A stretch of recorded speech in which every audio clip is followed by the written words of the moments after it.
Hey everybody, Jacob Rhodes at TrueTrac, and what I want to cover in this video is kind of what saws you can put on our system that you can adapt to run on our track, and then also how to do that. So we'll show you how to put a plate on a saw.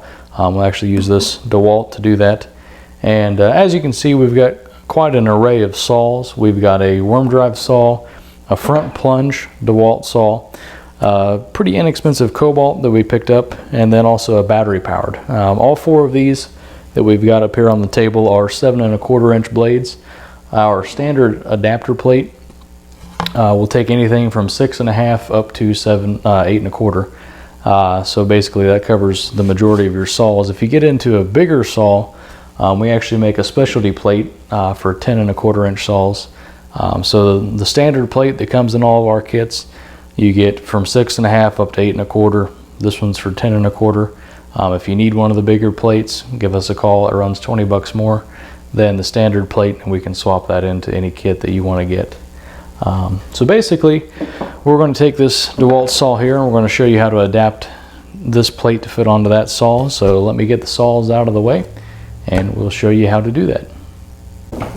Alright, so now we got everything set up here. We've got our saw and our adapter plate that we have in our kit. And then we also get one of these little hardware packs, and they come packaged up to you just like this. So you get a hard copy of the instructions, and then you also get the hardware packet itself. So what we've got in here, we've got 2 of our dovetail connectors, and this is for one of the combo kits. So if you have a starter kit or one of the E-Series kits, you won't get these. But basically, we don't need those for the videos, so we can set those over there. You're going to get a white piece and a black piece. Now the black piece has a sticker on the back of it that says saw setup jig, so we use that to align our adapter plate to the saw blade.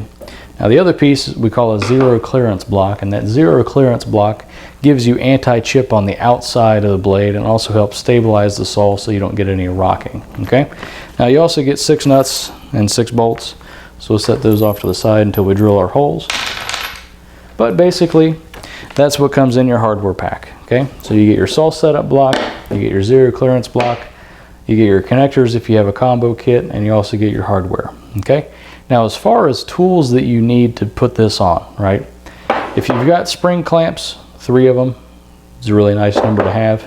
You need at least 2, but you can also use C-clamps right off the bat. You need 2 C-clamps, number 2 Phillips screwdriver. I use a crescent wrench that's adjustable. And then the drill bit size is either a 5/32 or a 3/16. The 5/32 give you a little bit tighter fit, 3/16 more of a slip fit. I will say if you've got a 6-inch drill extension, that's one of the easiest ways to get in here. That way you don't have to worry about the drill truck hitting the saw guard. So if you've got one of these, it makes it really nice. If not, you can also drill from the bottom up. Okay? So I'll go ahead and put this together real quick, and then we can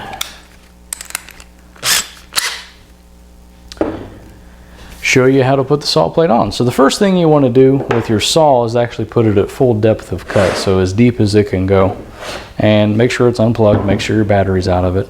And then you can either take a piece of tape or one of your spring clamps and actually do that to the guard. That way the guard is out of the way so you can get full access to the blade. Okay, so the first thing we want to do after we get the guard out of the way is actually take the adapter plate and line it up with the metal base of your saw. And then you want to take a spring clamp somewhere on the back side and somewhere on the front. Now the reason we do this is so that we can get it roughly aligned.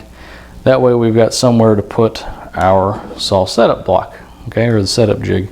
And that jig sits basically right there, right? So you've got the wide side up here that fits against the adapter plate, and you've got the narrow side that fits against the body of the blade. And again, this is going to give you the right spacing to use the anti-chip on the track, and it's also going to make sure that the blade is parallel with the adapter plate, right?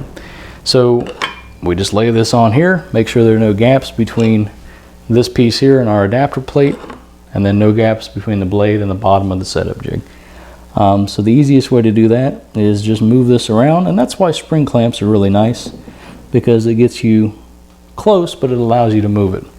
So now that we get that where we want to, and you can double check it with a piece of paper or a flashlight. I'm kind of lucky because the ceiling light actually shines underneath it.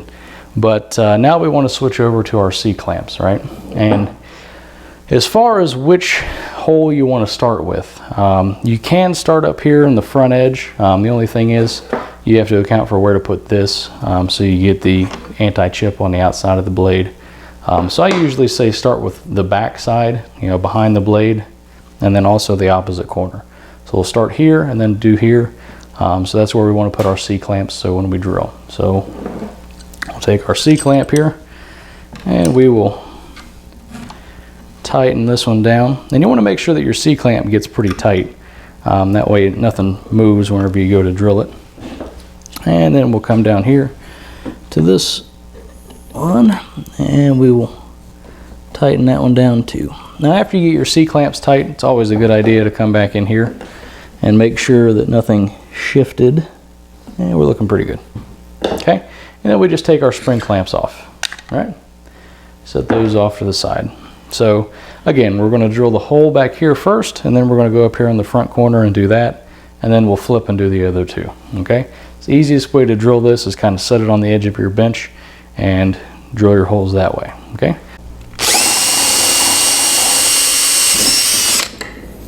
Okay, so we got those first two done, and we'll set this up on edge, grab our hardware,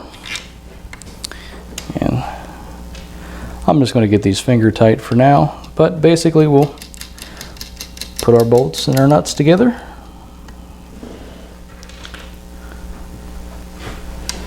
Now you can also countersink the bottom of the plate, so the head of the screws go in very easily, or very evenly. But it is a relatively soft material, so you want to be careful whenever you do countersink it, because the countersink will grab and kind of sink in. Most of the time you can also get it to draw in just with a handheld screwdriver. So you just want to get it to where they're a little bit flush with the center there. And then we can go on and switch our C-clamps to the other two. Alright, so we got those pretty snug. Now, like I said, we did this corner and this corner. Now we want to flip and do these two. Okay, so the easiest way to do that is to just move your C-clamps down.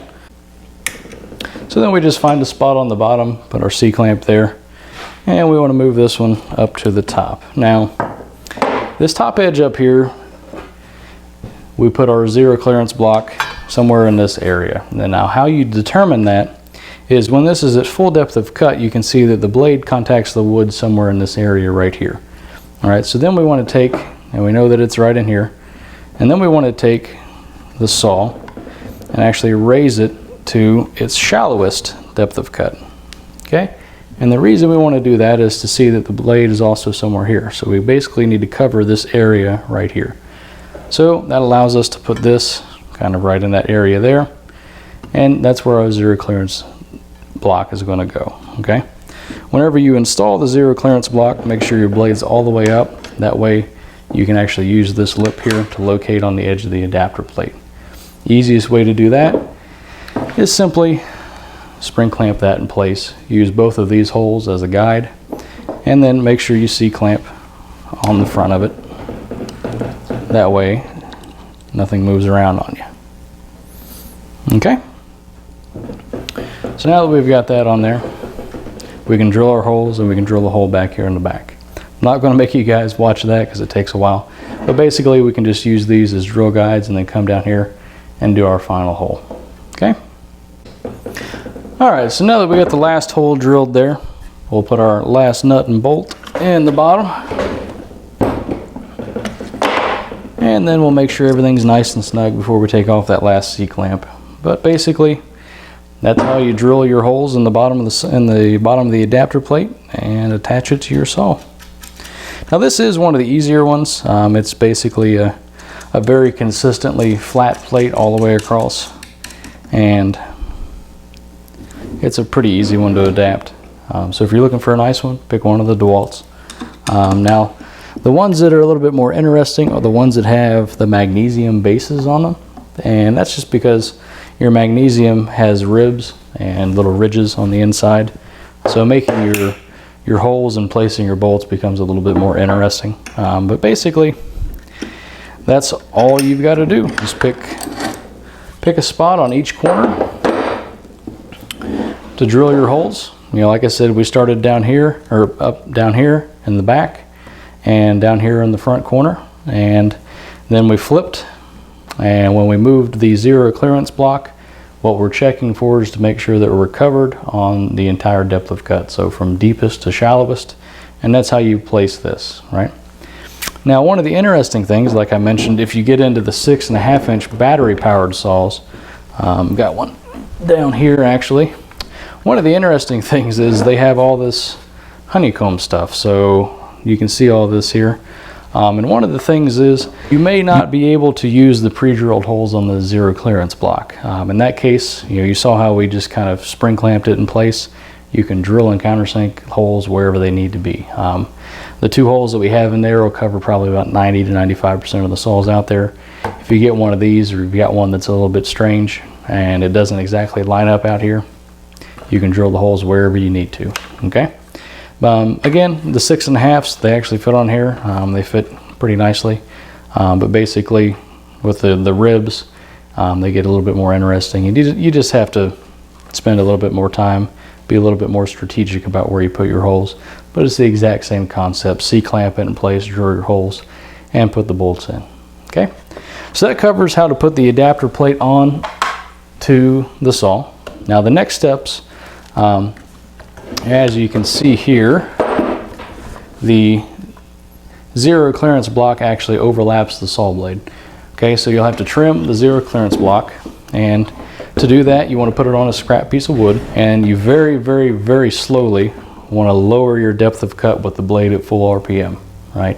So you're actually going to plunge cut down into the scrap piece of wood and your zero clearance block, okay? And then whenever you do the anti-chip strips on the track, you want to have a very, very shallow depth of cut. And if you actually take a look at this photo, you can see that it's just barely cutting through the anti-chip and actually just scoring the top of the scrap piece of wood. Basically, you want to have a very shallow depth of cut and a very slow feed rate. That way you give it plenty of time to cut the anti-chip, and then you're good to go and you're ready to use it on the track system. So if you guys have got any questions, don't hesitate to call us. There's also a contact form on our website, and we're here to help you. So if you've got questions or anything doesn't make sense or you want to clarify something, give us a call and let us know, and we'll take care of you. So hopefully that answers your questions on how to adapt your saw. You know, again, just a real quick run through. You want to spring clamp your saw guard up out of the way so you don't have to worry about it. You want to drop your saw to a full depth of cut. Then you want to spring clamp the base to your metal base, just roughly. That way everything's roughly aligned. Grab your setup block, put it up against the edge. Make sure it's against the body of the blade and not right on one of the teeth. Make sure there are no gaps in that. Then you want to switch from spring clamps to C-clamps. You want to start back here in the back corner behind the blade and up here to the front. Those are the easiest two places to start. And then once you drill your holes to get your bolts tight, you can flip, do the other two corners. And when you do this front edge, where you put your zero clearance is set based on where your blade is going to touch the wood at your varying depths of cut. So basically, you go to your deepest, it's going to end up somewhere up here. Go to your shallowest, it ends up somewhere back here. Put this to cover both of that, okay? Drill your holes, put your bolts on, trim your zero clearance block, trim your anti-chip strip, and you'll be ready to go.